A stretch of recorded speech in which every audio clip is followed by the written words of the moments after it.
Greet each and every one of you in this beautiful time of worship, praise and reading the word. स्तुति, आराधना और परमेश्वर के वचन पढ़ने के सुंदर समय में हम आप सभी का स्वागत करते हैं। I'm so glad that you joined with me and to speak my heart and the experiences that I've had through the word of God.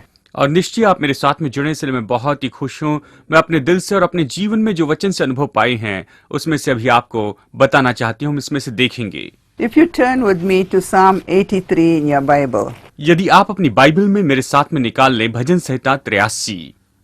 If you turn with me, you will see this has been heavy in my heart for some time, and I was thinking, how would the Psalm 83 be for a message? और काफी समय से भजन संहिता 83 मेरे दिल में रहा है और मैं ये सोच रही थी कि भजन संहिता 83 किस तरह से हमारे लिए एक महान संदेश हो सकता है। Yes, this is what God is trying to vindicate us. और देखिए यही तो बात परमेश्वर हमें बताना चाहता है, यही तो हमें वो जताना चाहता है। But actually, Psalm 83 was the psalm of the 6-day war that happened in 1967. और देखा जाए तो सच में भजन संहिता 83 तो वो 6 दिन का युद्ध है जो 1967 में हुआ था। इसके बारे में ये बताता है। Many of you may not have been born to at that time. शायद आप में से बहुत से लोग उस समय तो जन्मे भी नहीं होंगे। Now this 6-day war took place on May 28, 1967. और ये जो 6 दिन का युद्ध है वो 28 मई 1967 में वहां पर हुआ था। And the person who was involved in this is Gamal Adolf Nasser. He was the president of the United Arab Republic. और यहाँ पर इसमें जो जुड़ा था वो था गमाल अरब नासा, जो कि यूनाइटेड अरब रिपब्लिक का मुख्य प्रेसिडेंट था। And we see that he said, we plan to open assault on Israel. This will be a total war. The basic aim is destruction of Israel. और उन्होंने इस तरह से कहा कि हम इस युद्ध को इसलिए शुरू कर रहे हैं क्योंकि हम तो इस्राएल को पूरी तरह से विनाश करना चाहते, ये उनके वाक्य थे। And then we see the war now in June 5th in 1967. और फिर हम यहाँ पर 6 जून 1967 के इस साल में इस युद्ध के बारे में देखते हैं। This was joined by Jordan, Syria, Iraq, Algeria, Sudan and Kuwait. और इसके साथ में जॉर्डन, सुदान, अल्जीरिया और इराक और ये सभी देश वहां पर एक साथ में जुड़ गए थे। And also Saudi Arabia and Morocco. और साथ में सऊदी अरेबिया और मोरक्को भी वहां पर उनके साथ में जुड़ गए थे। Israel was to be driven into the sea. और इस्राएल को मानो पूरी तरह से खदेड़ कर समुद्र में डुबा देने की उनकी योजना थी। It was a 6-day war. ये तो केवल 6 दिन का युद्ध था। But can you believe what happened? लेकिन क्या आप कल्पना कर सकते हैं कि इस दौरान वहां पर क्या हुआ होगा? That they could not do away with Israel by just throwing them into the sea. कि वो इस्राएल को वहां पर समुद्र में फेंक दे, इस तरह से योजना थी, वो उसे पूरा नहीं कर पाए। So the writer of the Psalm 83 तो यहाँ पर भजन संहिता 83 का जो लेखक है says, "Oh God, keep not silent. ये कहता है कि हे परमेश्वर तू चुप न रहना। Be not quiet, O God, and be not still."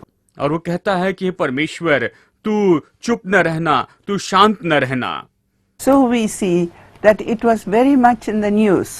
यानी हम देखते हैं कि ये जो बात थी ये तो खबरों में बहुत फैल चुकी थी। Now we see a topic in the BBC News. अभी हम इन दिनों में बीबीसी न्यूज पर इस विषय के बारे में देख रहे हैं। It says the Golan Heights shooting is on the 5th of June 2011. और ये इस तरह से कहता है कि गोलान हाइट पर जो शूटिंग हुई थी वो वहां पर 5 जून 2011 को हुई थी। That is 44 years after the May 28, 1967 war.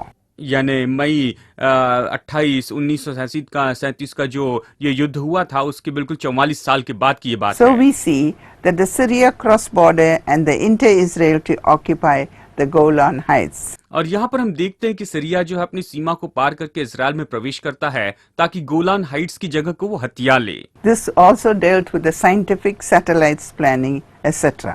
और ये तो सब कुछ जो है साइंटिफिक सैटेलाइट प्लानिंग इन सारी बातों के द्वारा भी हम देख सकते हैं, ये साबित हो चुका है। Calling on God was a famous thing that the people did in the olden days.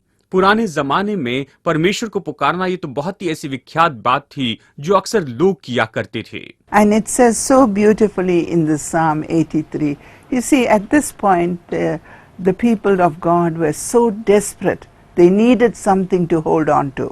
देखिए यहाँ पर इस समय परमेश्वर के जो लोग थे वो परमेश्वर को पुकारने लगे। वो बहुत ही बेताब हो चुके थे, परेशान थे, उन्हें यहाँ पर मदद की बहुत ज्यादा जरूरत थी। We see again, we say, keep not silent, O God, and hold not thy peace, and do not be still, O God. और यहाँ पर हम देखते हैं कि ये कहता है, हे परमेश्वर मौन न रहे, हे परमेश्वर चुप न रहे और न शांत रहना। इस तरह से वचन कहता है। Even today, many nations should be crying the Psalm of 83. और आज भी बहुत से देश जो है भजन संहिता 83 के इस वचन को निश्चय ही कह रहे होंगे। Calling on God in the urgent need. मुश्किल के समय में परमेश्वर को पुकारना। And this psalm was written hundreds of years ago. और ये जो भजन है ये तो सैकड़ों साल पहले लिखा गया भजन है। That is begging God to break his silence. और ये तो बस परमेश्वर से विनती करना है कि परमेश्वर तो अभी मौन न रहना, अपनी चुप्पी तू तोड़ दे प्रभु। And then to act decisively. और फिर इस तरह से विनती करना है कि प्रभु तू सही तरीके से काम And कर। presents the case with some same situation today. और आज भी हम अपनी परिस्थिति को ऐसी ही बातों के सामने, ऐसी बातों के द्वारा परमेश्वर के सामने रखते हैं। And then you see, it's a song of Asper. Actually, Psalm 83 is a very famous song, and it is a song of Asper. अब देखिए ये जो भजन संहिता 83 ये बहुत ही विख्यात ऐसा भजन है और ये तो आसाप का भजन इस तरह से ये कहता है। For lo, thine enemies make a tumult, and they that hate thee have lifted up their head. और वचन 2 कहता है, क्योंकि देख तेरे शत्रु हंगामा मचा रहे हैं और तेरे बैरियों ने सिर उठाया है। देखिए इस तरह से भजन संहिता 83 हमें बताता है। Now see what Psalm 2:1 says. अब देखते हैं यहाँ पर भजन संहिता 2 वचन 1 क्या कहता है। Why do the heathen rage, ये जो अन्य जाति है ये क्यों बलवा करती है and the people imagine vain things? और देश देश के लोग व्यर्थ बातें क्यों सोच रहे हैं, हुल्लड़ क्यों मचाते हैं। This is very clear how they link up with Psalm 83. ये बहुत ही स्पष्ट है कि किस तरह से ये भजन संहिता 83 के साथ में जुड़ा हुआ होता है। It says that for lo, thine enemies make a noise. ये कहता है कि देख जो तेरे शत्रु है वो तो हुल्लड़ मचाते हैं, वो शोर मचाते हैं। And now they hate you so much, they want to lift up their heads against you.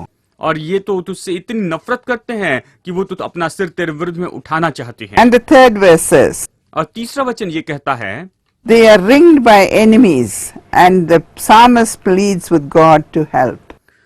वे चतुराई से तेरी प्रजा की हानि की सम्मति करते हैं। यहाँ पर भजनकार जो है मदद के लिए यहाँ पर विनती करता है, गुहार लगाता है। We see like a wheel. He said it goes round and round and it comes back to you. ये हम देखते हैं कि एक चक्के के जैसे, एक चक्र के जैसे ये बार बार गोल गोल घूमकर वापस उसी जगह पर जहां से शुरू हुआ था उसी जगह पर ये वापस पहुंच जाता है। And it says in the fourth verse, Psalm 83:4. यहाँ पर ये चौथे वचन में कहता है, भजन संहिता 83 वचन 4 में, They said, come, let us cut them off from being a nation, और वो कहता है, उन्होंने कहा आओ हम उनका ऐसा नाश करें कि and the राज्य भी मिट remembrance जाए of Israel be no more. और इस्राएल का नाम आगे को स्मरण न रहे। इस तरह से What वचन a कहता है। drastic thing to do. ये तो सच में कितने दुख की बात है, कितने विनाश की बात है। Be not silent, O God, हे परमेश्वर तू चुप न रहना, तू मौन न रहना, and be not quiet. और तू चुप न रहना, शांत न रहना। O God, don't be still. हे परमेश्वर तू ऐसी एक जगह पर चुपचाप This ऐसे न first verse रहना। can go on in each of our problems that we are going through today. आज हम जिन जिन समस्याओं में से होकर जा रहे हैं, हम सभी के दिल में बस इसी तरह की ये जो बात है उठ रही होगी। हमारे मन में बस यही तो बात आ Now रही the होगी। psalmist who writes the psalm, he must have been in the middle of all these things that are happening. और देखिए भजनकार जिसने इस भजन को लिखा वो तो ये सारी बातें जो हो रही थी उनके बीचों बीच में अपने He जीवन says, में होगा। something you tell Lord, something you break the silence. I'm calling on you, you are not answering me. वो तो यही कहता है कि परमेश्वर अभी तू मौन न रहना, मैं तुझे पुकार रहा हूँ, मैं तुझे कह रहा हूँ, तुझसे विनती कर रहा हूँ, तू मुझे उत्तर दे प्रभु, अब तू शांत न रहना, चुप न रहना। See how the enemies are doing, planning so many things to destroy us. देखो हमें नाश करने के लिए शत्रु जो है कितनी बड़ी योजना बना रहे हैं, कितनी बड़ी चतुराई कर रहे हैं। इस तरह से ये वचन कहता है। And how they shake their heads. और किस तरह से वो अपना सिर हिलाते हैं, किस तरह से वो सम्मति करते हैं। Psalm 2:1 very correctly puts it in good words. Why do the nations conspire and the people plot in vain? और देखिए भजन संहिता 2 बहुत ही अच्छी तरीके से बताता है जाति जाति के लोग क्यों हुल्लड़ मचाते हैं और देश के लोग क्यों व्यर्थ बातें सोच रहे हैं। यहाँ पर वचन हमें बताता है कि क्यों वो हुल्लड़ मचा रहे हैं। So Psalm 81 verse 15 gives a good example. Those who hate the Lord would cringe before him, they will bow down before him, and their punishment would last forever. और भजन संहिता 81 वचन 15 इसके लिए बहुत अच्छा विवरण देता है। यहोवा के बैरी तो उसके वश में हो जाते और उनका अंत सदाकाल तक But बना I रहता like है। that Psalm 81 verse 16. I always used to be so comforted with this verse. भजन संहिता 81 वचन 16 जब भी मैं पढ़ती हूँ इस वचन से मैं बहुत शांति पाती हूँ। You will be fed with the finest of wheat when you're in the middle of all these problems. जब आप इन सारी समस्याओं के बीच में होते हैं उस समय वो कहता है मैं उनको उत्तम से उत्तम गेहूं खिलाया करूंगा। And I will take the honey from the rock and I'll give you to eat. और मैं चट्टान में के मधु से उनको तृप्त करता हूँ, उन्हें And खाने I के लिए वो will देता हूँ satisfy you. और मैं उन्हें तृप्त करता हूँ। इस तरह से वचन कहता है। How much God must love us too. We have not done anything for God, but He still remembers our need. परमेश्वर हमसे कितना प्रेम करता होगा। देखिए हमने परमेश्वर को स्मरण नहीं किया लेकिन फिर भी वो हमारी जरूरतों के बारे में सोचते रहता है। So in a very nasty way, Psalm 83 verse 4 says, Come, they say, let us destroy them as a nation, and the name of Israel be remembered no more. और देखिए बड़े क्रूरता से यहाँ पर भजन संहिता 83 वचन 4 में कहते हैं कि आओ हम उनका ऐसा नाश करें कि राज्य भी मिट जाए, उनका नामो निशान न रहे। इस तरह से वो यहाँ पर कहते हैं। So they are actually what they are doing, that they are trying to say that they want to do away with that nation and God must help them to do that. और देखिए वो इस तरह से कहता है कि वो तो इस राज्य को पूरी तरह से मिटाना चाहते हैं और ऐसा करने में परमेश्वर उनकी मदद करे, ऐसे वो सोचते हैं। And the 5th verse says, और 5वां वचन ये कहता है They have one mind and they plot together. उन्होंने एक मन होकर युक्ति निकाली है, उन्होंने एक मन होकर ये किया है। And they form an alliance with the enemies और वो तेरे ही शत्रु से वाचा बांधते हैं, उन्होंने वाचा बांधी है against you. तेरे विरुद्ध में। Now this is not strange because you will see this in every family, you will see this in every place that you work or wherever you are.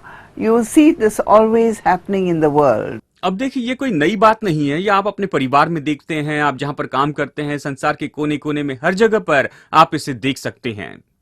It's always those who hate you. ये तो हमेशा वो लोग हैं जो आपसे नफरत करते हैं। Your own people whom you have helped. आपके खुद के लोग जिनकी आपने मदद की है, ऐसे लोग। And they will not let the Lord forget you. और वो कभी भी ऐसा नहीं करते हैं कि परमेश्वर आपको भूल जाएं, और वो कभी ऐसा And होने नहीं the देते। Lord was very mindful of it and He said, if they are Israel's enemies, they will be my enemies. और देखिए परमेश्वर इस बात के बारे में पूरी तरह से जानता है और वो कहता है कि यदि वो इस्राएल के शत्रु हैं तो निश्चय ही वो मेरे भी शत्रु हैं। And we see that the news always goes up. The enemies are trying to do so many things. The enemies are coming against you. Enemies are preparing this. But we know we have the Lord on our side. देखिए यहाँ पर हम खबरों में इस तरह से देखते हैं, हमेशा हम ये देखते हैं कि जो शत्रु है वो तो तुम्हारे विरुद्ध में आ रहा है, शत्रु ये कर रहा है, शत्रु वो कर रहा है, लेकिन फिर भी परमेश्वर जो है वो तो हमारी ओर से They है। lay crafty plans and they are assisted by other nations. From behind they come like an enemy. देखिए वो बड़ी युक्ति करते हैं और उसके साथ साथ में दूसरे लोग भी उनके साथ में मिलकर एक साथ होकर वो आते हैं, हमारे शत्रुओं के जैसे वो आते हैं। And they plot together officially. Now this is all on the table now. अब देखिए ये सब कुछ वो एक साथ मिलकर योजना बनाते हैं, सब एक साथ आ जाते हैं। And then we see the Edomites and the Amalekites, descendants of Esau, Moabites and Ammonites from Lot. They all form a team against God's people. हम यहाँ पर देखते हैं कि किस तरह से एदोम के तंबू वाले, इश्माइली, मोआबी और हुगरी, गबीली और फिर अम्मोनी, ये सब एक साथ मिलकर योजना बनाते हैं। So then the Lord says, verse 10, और फिर वचन 10 में प्रभु ये कहता है, which perished at Endor, they became as dung for the earth. और वो कहता है और भूमि के लिए वो खाद बन गए, वो इस तरह से नाश कर दिए And गए। we see, make their nobles like Oreb and like Zeeb, all their princes as Zebath and Zalmarin. और ये कहता है कि उनके रईसों को ओरेब और जाब सरीके और उनके सब प्रधानों को जेहब और समुन्ना Then के the समान कर 12th दिया। verse says, वचन 12 फिर आगे ये कहता है, Who said, let us take to ourselves the houses of God in possession?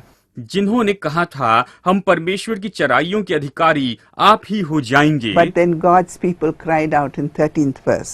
और फिर प्रवचन 13 में हम देखते हैं कि परमेश्वर के लोग जो है वो पुकार उठते हैं, Oh my God, make them like a wheel as the stubble before the wind.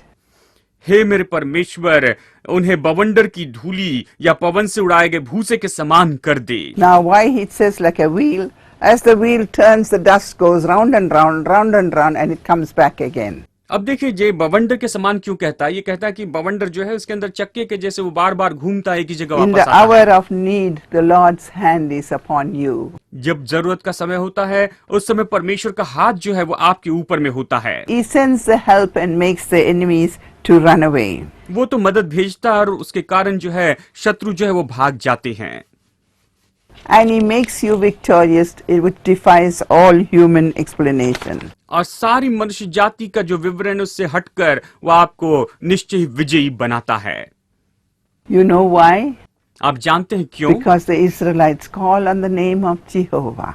क्योंकि इस्राएली जो है वो तो यहोवा के नाम को पुकारते हैं। They say, call on Jehovah to deal with the current threat as he did with his enemies on 3 different occasions. और वो कहते हैं कि 3 अलग अलग जगह पर परमेश्वर ने जैसे अपने दुश्मनों के साथ शत्रुओं के साथ व्यवहार किया है वैसे ही करने के लिए यहोवा को तुम पुकारो। And then God waits to see what's going to happen next. और फिर उसके बाद में परमेश्वर राह देखता है कि देखे कि इसके बाद में क्या होता है। So now we look at Psalm 83 verse 11 and 12. अब हम देखते हैं यहाँ पर भजन संहिता 83 वचन 11 और 12 को हमने देखा है। It's interesting to see what happens. Make their nobles like Oreb and Zeeb, the princes in Zeba and Zaluma, who said, let us take ourselves the houses of God in possession. ये कहता है कि उनके रईसों को Oreb और जोआब और उनके प्रधानों को जेहब और सलमुन्ना के समान कर दे, जिन्होंने कहा हम परमेश्वर की चराइयों के अधिकारी आप ही हो जाएंगे। इस तरह से वो वचन कहता है। How can we claim the houses of God and take it as our possession? हम कैसे अपने आप को परमेश्वर के भवन के रूप में मान सकते हैं और इसे अपनी चीज के रूप में हम इसे इस समय ले सकते हैं? For God's judgment will be upon us. क्योंकि परमेश्वर का न्याय जो है वो तो हमारे ऊपर होगा। And God's judgment will be upon our enemies. और परमेश्वर का जो न्याय है वो तो हमारे शत्रुओं के ऊपर भी होगा। And Israel will not leave anything to divine imagination. और जो है अलौकिक कल्पना के अनुसार जो भी बातें हैं इसराइल उसमें से किसी को भी नहीं छोड़ेगा, इस तरह से वचन कहता है। Therefore he says so beautifully, 83 he says, who said, 13, oh my God, make them like a wheel. That's why he said, you make them like a wheel. You do anything. Now you can destroy them. Our enemies, Lord, you can destroy them. अब देखिए इसलिए वचन 13 में कहता है, हे मेरे परमेश्वर, उनको बवंडर की धूली के समान तू उड़ा ले जा। ये कहता है उन्हें ऐसे कर, अभी तो उनका पूरी तरह से विनाश कर दे, उन्हें नाश कर। And you will see your enemies like the whirling dust. और आप अपने शत्रु को उड़ने वाली धूल के समान इस तरह से देखेंगे। Like all these enemies now are driven out because of what God's love for his children. परमेश्वर ने अपनी संतानों के लिए जो प्रेम रखा है उसके कारण जो है परमेश्वर के सारे शत्रु बहा दिए जाएंगे। And then you see how the fire sweeps and burns up our enemies. और फिर आप देखेंगे किस तरह से जो आग है वो हमारे दुश्मनों को शत्रुओं को पूरी तरह से भस्म कर देती है। Make them like a wheel, we said that. As the fire burneth the wood and as the flame setteth up the mountains on fire. This word, how can we just imagine our enemies are just burning like how fire is burning like wood. उस आग के समान जीवन को भस्म करती है और उसकी लौ के समान जो पहाड़ों को जला देती है। हम कल्पना कर सकते हैं कि कैसे परमेश्वर हमारे शत्रुओं को, हमारे दुश्मनों को किस तरह से जला देता है, नाश करता है। Now you make a big wind to come, a storm to come, and our enemies become afraid. और वो कहता है कि एक बड़ी आंधी सी आती है, तू आंधी को लेकर आ और इसके कारण हमारे शत्रु डर जाएंगे।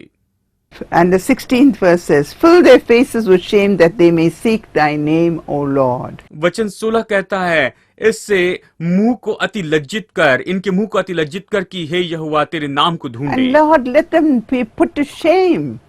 और वो कहता है परमेश्वर तू उसे लज्जित कर दे, उन्हें And let लज्जित them कर दे perish before our eyes. और वो तो हमारी आंखों के सामने नाश हो जाए, खत्म हो जाए। Lord, they are troubling your children, Lord. हे प्रभु, वो लोग तो तेरे लोगों को, तेरी संतानों को तकलीफ दे रहे हैं। Your children cry out to you and you have still keeping silent, Lord. हे प्रभु, तेरी संतान तो तुझे पुकार रही है और तू अभी भी चुपचाप ही बैठा है। Lord, now you show your action, Lord, हे प्रभु, अभी इस समय तू अपनी क्रियाओं को दर्शा दे प्रभु, that the men may know whose name is the Lord Jehovah, कि मनुष्य जान ले कि किसका नाम यहोवा है, and he is the most high over all the earth, और वही तो इस पृथ्वी के ऊपर परम प्रधान है। इस तरह से वचन कहता and है, there's no other name, और कोई भी दूसरा नाम नहीं है, and there's only one name, the Lord Jehovah. और केवल एक ही नाम है, और वह है प्रभु यहोवा का नाम। Let them be thoroughly put to shame so that men may seek the Lord. What have they done so much that they are getting the Lord's favor? Let our enemies also come and seek your favor. और निश्चय ही ऐसा हो कि इन्होंने क्या किया है कि इसके इन लोगों के ऊपर परमेश्वर की कृपा है, ऐसे सोचकर वो आए कि हम भी परमेश्वर की कृपा को प्राप्त करने के लिए क्या कर सकते हैं, ऐसे वो सोचने लग जाएं So that they may learn the name of Jehovah, कि वो यहोवा के नाम को सीख पाए, उसे जान पाए, because he is the sovereign ruler over all the earth. क्योंकि वो तो इस पृथ्वी पर का परम प्रधान परमेश्वर है, राज्य करने And वाला let है। them perish those who disgrace you. और जो तेरा अपमान करते हैं, जो तुझे नहीं जानते हैं, वो नाश हो जाए। So this is how the psalmist writes the Psalm 83. और इसी तरह से भजनकार भजन 83 को यहाँ पर इस तरह से लिखता है। We see this is actually Psalm 83 is a song. हम देखते हैं कि सच में भजन संहिता 83 जो है, ये तो एक These गीत singers है। of ancient people all inspired and with the passion and the honor of God. और ये जो लोग हैं, प्राचीन जमाने के लोग, परमेश्वर से प्रेरणा पाकर परमेश्वर का आदर करने के लिए बड़े जोश के साथ इस गीत को वो गाया करते थे। वो इस गीत को बड़े जोश से गाते थे। And with them the prophet's selfish motives were unknown. और इसके कारण जो स्वार्थ के उद्देश्य वाले लोग थे, वो पूरी तरह से अनजान हो जाते थे। Remember your enemy's selfishness. This is what God doesn't like.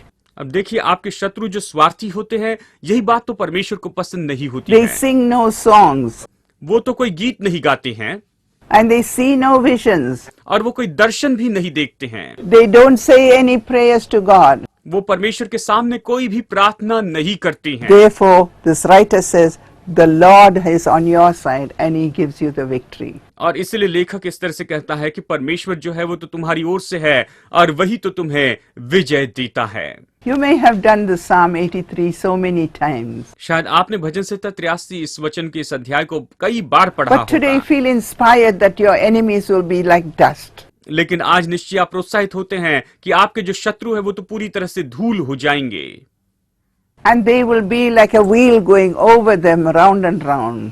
और वो तो मानो उस बवंडर में उड़ने वाली धूल के समान होंगे जो गोल गोल घूमती Don't रहती be है। afraid. और इसलिए आप घबराए नहीं, The Lord is on your side. परमेश्वर आपकी ओर से The है। Lord will do for you. परमेश्वर ये सब आपके लिए You are करेगा। a child of God. आप परमेश्वर की संतान You हैं। waited on God and God आपने- heard your cry.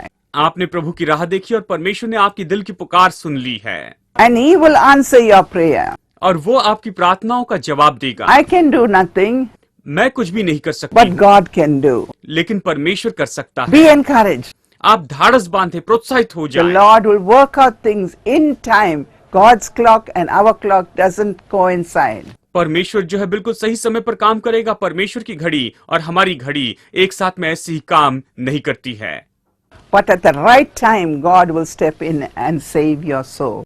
लेकिन बिल्कुल सही समय पर परमेश्वर भीतर आएगा और वो आपके प्राण को बचाएगा।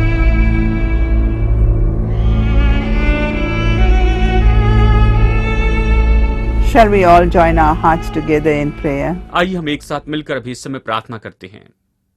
Lord, we just thank you for those who are going through some hard times, Lord. प्रभु, हम धन्यवाद करते हैं उन सभी लोगों के लिए जो अपने जीवन में मुश्किल के समय में से होकर जा रहे हैं। Psalm 83 is a saving grace, O Lord. भजन संहिता 83 ये तो सच में उद्धार का अनुग्रह बताने वाला भजन है, And we see the hand of God in time, O और हम Lord. बिल्कुल सही समय पर परमेश्वर के हाथ को इसमें देख पाते हैं। प्रभु, God is not 1 minute late. प्रभु कभी भी 1 मिनट भी देरी से नहीं आता है।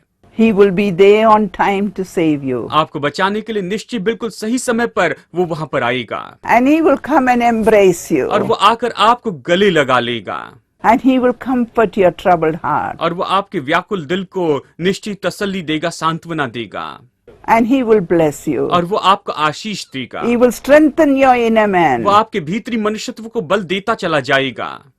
Every hindrance will be trampled down under His feet. हर एक जो रुकावट है उसके पैरों के तले कुचल दी जाएगी, चूर चूर कर दी जाएगी And you will be a blessing. और आप निश्चय आशीष हो जाएंगे। Believe on the Lord Jesus Christ. प्रभु यीशु मसीह पर आप विश्वास कीजिए And He will be your helper. और वो आपका सहायक हो जाएगा। We thank you and praise you, Lord. प्रभु हम तेरा धन्यवाद करते हैं, तेरी स्तुति करते हैं And we bless you, Holy Father. और हे पवित्र पिता हम तुझे धन्य कहते हैं। In Jesus Christ we pray. यीशु मसीह के नाम में हम प्रार्थना करते हैं। Amen and amen. आमीन और आमीन।